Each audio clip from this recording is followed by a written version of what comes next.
بہت شکریہ جی سہیل بڑائے صاحب، صدر پاکستان مسلم لیگ نون کینیڈا۔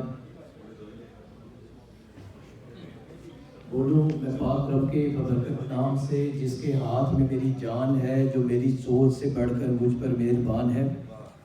آج کے ہمارے مہمان خصوصی ان کو بلانے سے پہلے میں تقریر نہیں کر رہا، میں ان کی شان بیان کر رہا ہوں کہ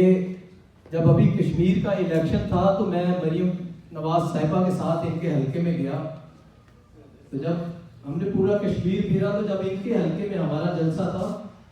تو طارق صاحب نے وائٹ کلر کا سوٹ پہنا ہوا تھا اور بٹن ان کے سارے کھلے تھے، ورکروں کے ساتھ گھلتے ملتے، تو اس طرح سے پسینے میں لت پت تھے کہ ان کی محنت میں بیان نہیں کر سکتا، بہت تھوڑے ووٹوں سے ان کو شکست ہوئی ہے، لیکن ان کی محنت ایسی تھی کہ ہم نے پورا کشمیر پھرا تو اس میں جو سب سے بڑا جلسہ تھا وہ طارق صاحب کا تھا۔ تو طارق صاحب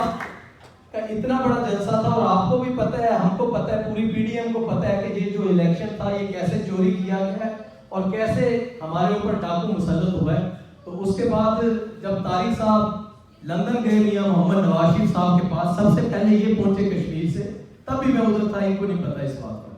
تو جب یہ ادھر پہنچے تو میاں صاحب نے کہا طارق صاحب آپ ہارے نہیں ہیں، آپ کو ہرایا گیا۔ طارق صاحب ایسے بات نہیں تھی میاں صاحب کی،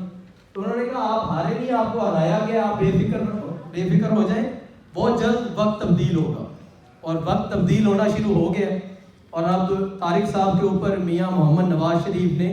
میاں محمد شہباز شریف نے پوری قیادت نے اعتماد کرتے ہوئے ان کو سیکرٹری جنرل منتخب کیا ہے، اور امید کرتے ہیں کہ طارق فروخ صاحب پورے کشمیر میں مسلم لیگ نون کو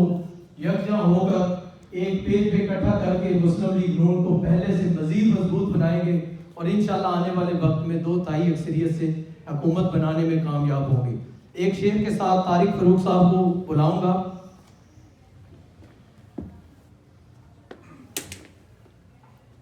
عمران کے سب خواب فقط خواب رہیں گے، عمران کے سب خواب فقط خواب رہیں گے، ہم آباد تھے آباد ہیں یوں ہی آباد رہیں گے، مایوس نہیں اپنی قیادت سے ہم لوگ، مایوس نہیں اپنی قیادت سے ہم لوگ،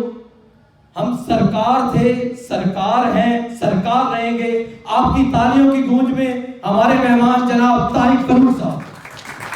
میاں محمد نواز شریف